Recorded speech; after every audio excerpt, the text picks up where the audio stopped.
지금 우리가 2008년 금융위기 이후에 사실은 별다른 조정 없이 시장이 계속 우상향하는 흐름을 보여줬습니다. 이제 최근에 2020년에 코로나 사태로 인해 가지고 뭐 일시적인 조정은 있었지만 주식 시장이 항상 오르는구나 이렇게 인식들을 많이 했었는데 2008년 금융위기 때도 그렇고 2020년 코로나 사태도 그렇고 이게 사실 시장의 기능에 온전히 맡겨둔 게 아니고 어떻게 보면 정부에서 경제를 부양하라는 강력한 의지를 가지고 돈을 많이 풀었기 때문에 인위적으로 이렇게 된 측면이 좀 강하거든요.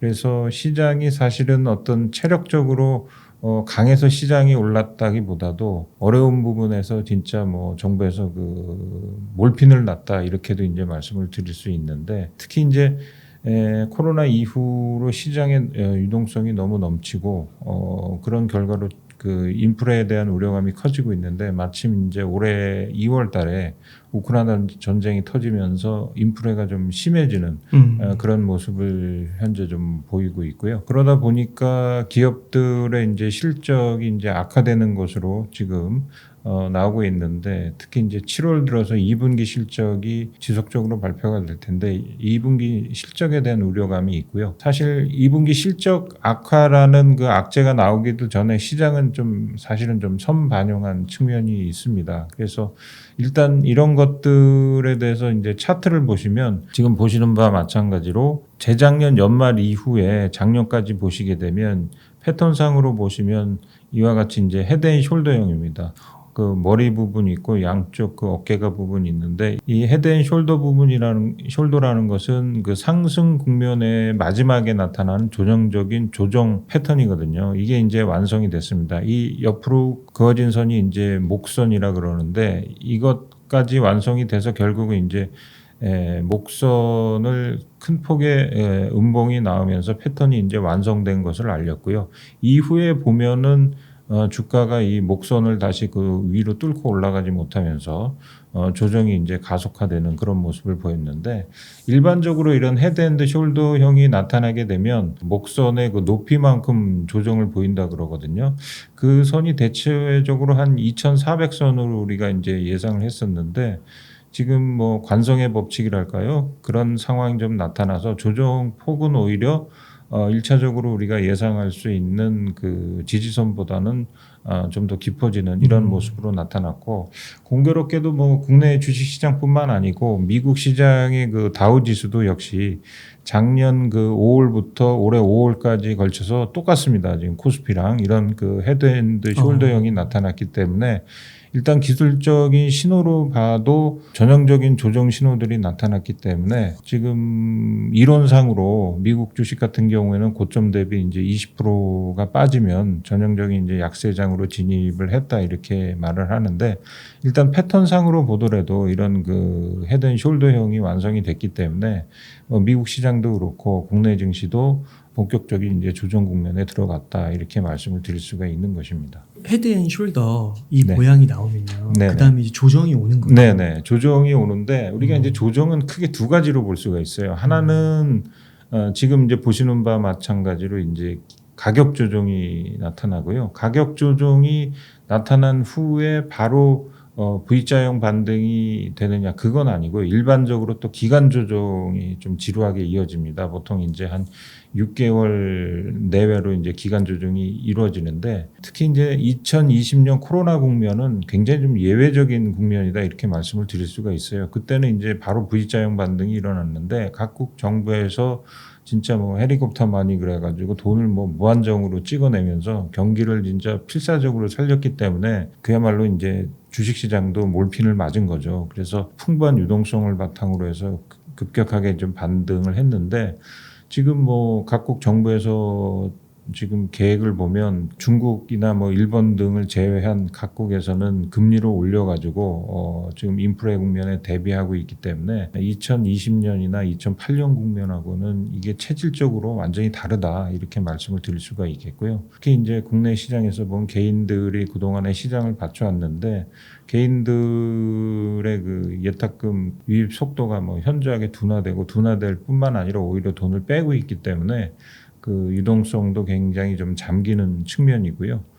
더군다나 이제 고점 대비 손실이 크기 때문에 개인 투자자들 같은 경우도 현 상황을 그저 이제 바라만 보고 있는 그런 상황이기 때문에 좀 시장의 체질이 좀 안 좋아진다 이렇게 말씀을 드릴 수가 있는 것이죠. 그 차트상으로 봤을 때는 네, 그 2020년 한 여름 가을 네, 네. 그 정도 선인 것 같은데요. 그렇죠. 지수상으로 네, 네. 굉장히 낮아진 것 같은데요. 네, 네. 낮아졌죠. 지금 뭐 네. 1000포인트 정도 순식간에 빠져버렸으니까. 예. 그러면은 지금도 아직도 이게 바닥이다 이런 거는 아직 섣부르는 걸까요? 지금 보면은 왜냐하면 바닥을 가늠을 못하는 것이 지금 이제 경기가 이제 하강하기 시작하는 초기 국면이거든요. 그래서 이제 초기 국면에는 기업 실적이 사실은 급격히 나빠지진 않습니다. 그래서 초기 국면은 사람들이 경기가 나빠지는지 아직 실감을 못하죠. 왜냐하면 기업의 그 실적들은 여전히 좀 좋은 방향으로 나오기 때문에 체감을 못하는데, 그럼 경기의 그 최애 밑바닥은 비로소 이제 기업들 실적이 이제 악화되는 걸 우리가 수치상으로 이제 확인하게 되는 그 순간이거든요. 그러니까 아직은 우리가 그 순간까지는 도달하지 못했기 때문에 아직은 펀드멘탈로 봐도 경기 바닥은 아닌 것 같고, 지금 물론 이제 단기적으로 특히 6월 증시 보시게 되면 지금 코스피 주간 차트에도 나와 있습니다만 뭐 계속 음봉만 나왔거든요. 지금 뭐 음봉이 한 4개 연속 나왔기 때문에 단기적으로 이제 뭐 과매도 측면이 있습니다. 그래서 뭐 기술적 분동은 가능하겠지만 최근에 뭐 개인 투자자들도 지금 뭐 경제 상황이 안 좋은 거를 인지하고 있기 때문에 기술적 반등만 나오면 팔라 그러거든요. 그래서 기술적 반등도 뭐 그렇게 세게 나오기는 쉽지는 않겠다. 누구나 다 이제 시장을 오랜 기간 봐온 사람이라면, 투자자라면 그렇게 이제 이해를 할 수 있는 것이죠. 그러면은 이제 이 목선을 봤을 때도 그 이하로 좀 매도가 된 측면도 있기는 한데, 네네.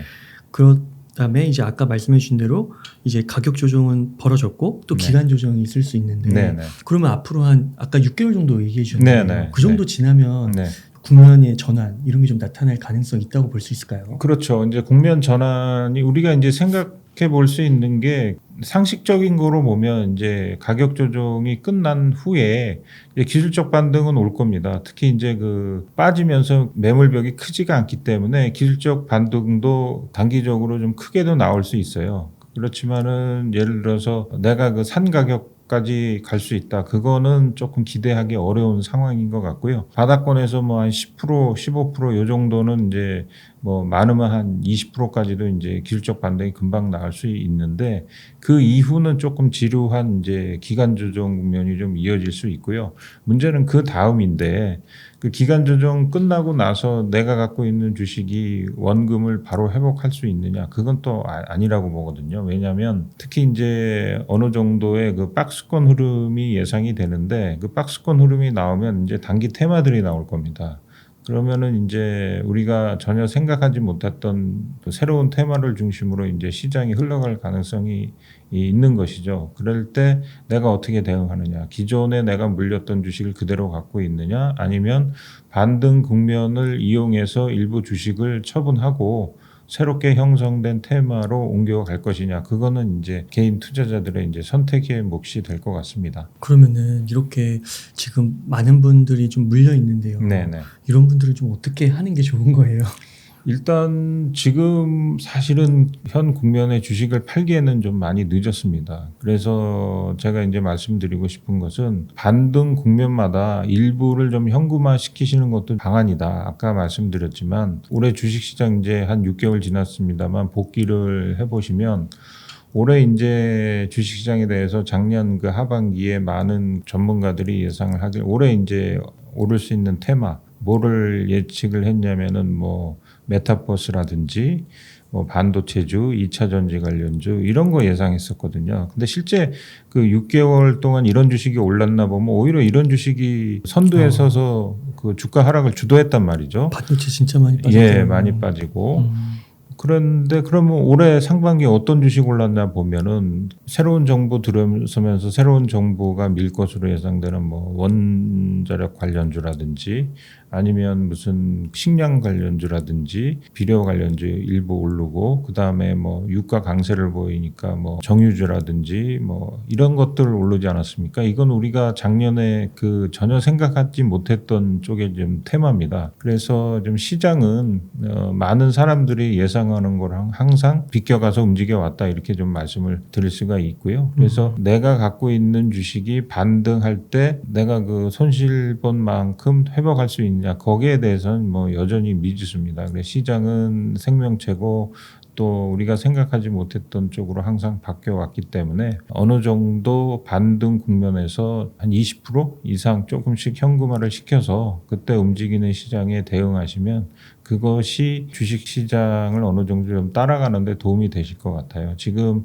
손실 크시다고 내 주식이 원전 회복될 까지 그냥 버틴다 이거보다는 시장이 이제 저점 찍고 어느 정도 이제 반등이 나오면 일부는 조금 결단을 하셔서 움직이는 쪽으로 갈아타시는 것도 원금을 회복하시는데 좀 어느 정도 좀 기여가 되지 않겠냐. 특히 이제 주식 하시는 분들이 소위 말해서 이제 멘붕이 오는 것은 주식 투자하는 금액이 전부 주식에 묶여 있을 때거든요. 근데 현금이 일정 부분 항상 현금 분량이 남아 있게 되면 그래도 우리가 이제 투자할 수 있는 여력이 있기 때문에 여유를 갖게 되는데 내가 갖고 있는 금융자산이 전부 주식이라 그러면 굉장히 요즘과 같은 국면에서는 또 심적으로도 많이 좀 쫓기게 되는데 일정 부분 바닥에서 한 어느 정도 수준에 오를 때 현금화하는 것도 향후 국면을 좀 대비할 수 있는 측면에서 좋은 게 아닌가 이렇게 판단이 됩니다. 그러니까 지금 마이너스 난 계좌를 그냥 그대로 가져가는 것보다는 네. 그리고 또 막 일방적으로 다 팔고 아예 네. 시장을 떠나고 이런 것도 아니고 네, 네, 네.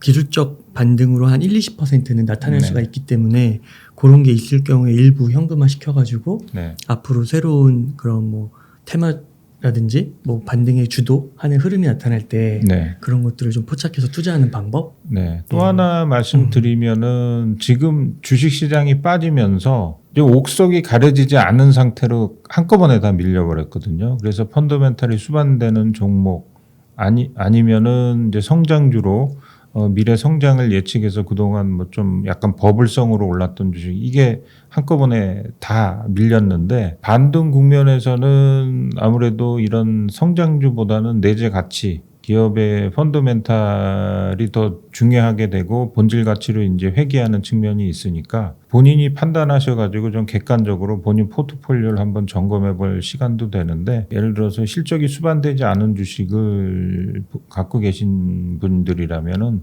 사실 경기가 이제 악화되는 사이클에서는 실적이 계속 안 좋으면 주가가 이제 반등하기 어려운 여건이거든요. 그래서 될 수 있으면 좀 본인 주식 어차피 지금 뭐 고점 대비 적게는 뭐 25%에서 많게나 50%까지 빠진 상황이기 때문에 우량주 쪽으로 좀 포트폴리오를 교체해 주시는 것도 한번 고려하시는 것이 좀 바람직해 보입니다. 궁금한 게 이렇게 한 그 올해 1월부터 한 6개월 정도 이렇게 계속 좀 하락을 해왔잖아요.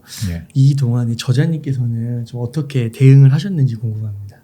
작년 하반기부터 시장이 좀 안 좋은 것을 좀 예상을 했었고요. 특히 그 미국 금리가 오르면 상대적으로 가장 그 직격탄을 맞을 게 그 기술주가 될 것으로 이제 예상을 하고 저희 고객들 포트폴리오에서 기술주는 작년에 전부 매도를 했었고요. 그래서 올해 상대적으로 손실이 좀 적었습니다. 그리고 일부 포트폴리오 같은 경우는 현금화를 한 45% 정도 했고 지금 뭐 미국 시장이 좀 기술적 반등이 나오면 지금도 조금 더 기술적 반등을 이용해서 현금화 시킬 좀 생각을 하고 있습니다.